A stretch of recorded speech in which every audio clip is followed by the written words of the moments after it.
Thanks for sticking with us. Well, if I can say anything positive, and again, I'm not trying to make light of this situation because we're all feeling this, right?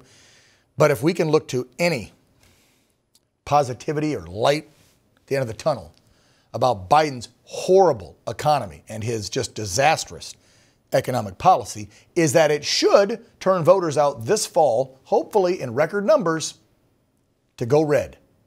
From the record inflation, skyrocketing gas prices, I know what they're saying this week, but they've come down a few pennies, whatever. Crime rates in almost every major city in this nation, millions of immigrants, it's an invasion happening at our southern border, weakened foreign relations, you name it. And as the midterms quickly approach, these are all issues that I'm sure are on the voters' minds out there, at least I hope. Because if anybody thinks that things are going well and think we should, well, I shouldn't say re-elect, that you should vote for Joe Biden again if you did the first time, then you're not paying attention. Conservative officials out there expecting a huge red wave this fall, as am I. Florida Senator Rick Scott predicting midterms will be, as he called it, a bloodbath for liberals. Well, let's hope so. They deserve it. Speaking of midterms, there's a race we've been following closely out west that's heating up. And the incumbent, a RINO named Dan Newhouse, is facing a pretty tough primary. Now, Mr. Newhouse there, after voting to impeach President Trump, Newhouse has pretty much lost the trust of the voters in his district. And he's in some deep, deep you-know-what. And in just 2 short weeks, voting in Washington's 4th Congressional District will take place, where Newhouse is facing, I think at last check, it's like 6 or 7 candidates. Now, if you recall, we've had the top 3 on the Republican side on this program. Just last week, we had Trump-endorsed candidate Loren Culp on, along with one of his opponents, Jared Sessler. Things got a little heated. Prior to that, we had Corey Gibson on as well. Now, last week I wanted to clear the air, if you will, about who had the Trump endorsement. And that's why we had Jared and Loren on at the same time. Loren never really got a fair shake to discuss his campaign like the other 2 candidates did, which leads me to this segment in our candidate spotlight tonight.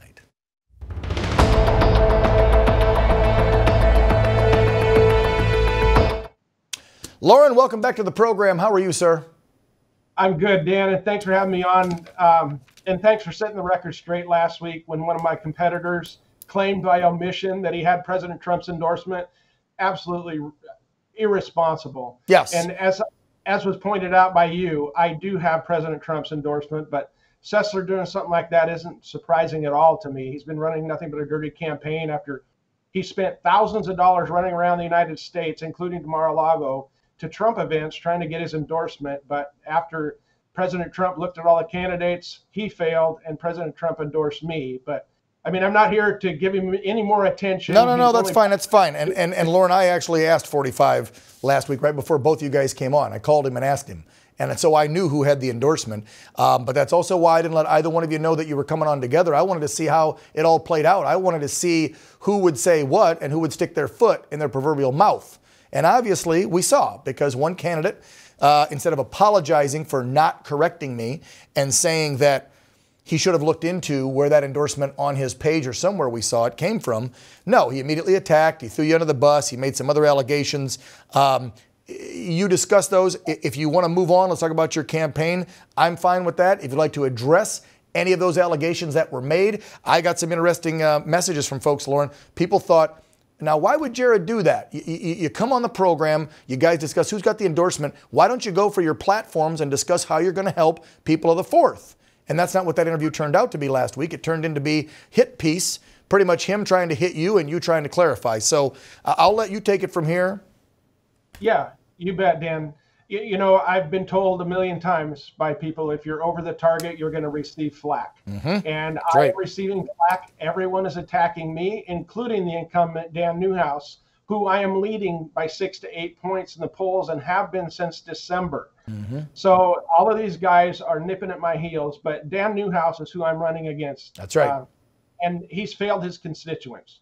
He votes for amnesty, red flag laws, twice for red flag laws. And he's voted for every big government spending bill that comes along, Dan. This guy's a total failure, and he's a globalist rhino. Yeah. And how long's he been in there, Loren, by the way?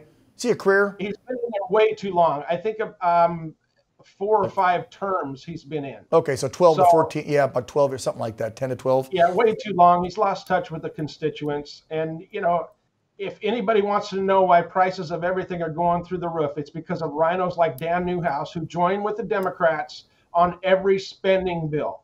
And the American people know, especially the people of Washington State in the 4th District where I'm running, they know I'm a fighter, Dan, and I'm a proven fighter. Not only did I run for governor in Washington State in 2020 and beat all of the Republican contenders, there were 36 candidates. Jeez. I beat all of the Republican contenders by a 2-to-1 margin. And in the general election, again, in a blue state, I received the most votes for any Republican gubernatorial candidate in Washington State history. Yeah, that's a tough one to even try and run as a Republican. I'm amazed there's still districts that are red in that state, but you do have a lot of good, hardworking Americans up there in that state, and that's why you still have some red ones. Loren, give us 2 or 3 things that you want to do immediately if you win this seat for folks living specifically in the 4th. Well, we need to get rid of this Biden-Harris regime. I will be all on board with impeachment and getting rid of them, securing our border, and stop this reckless government spending that is causing the prices of everything to skyrocket. And we need to bring back American energy, just like President Trump was doing, and get the prices back down. This is killing people on the lower end of the income spectrum. Yeah, sure is. This is hurting low-income families the most. And then we need to get rid of the Department of Education so that parents are more in charge of what's being taught in our schools, because this garbage is coming from the Department of Education, from unelected bureaucrats. It is unconstitutional per the 10th Amendment.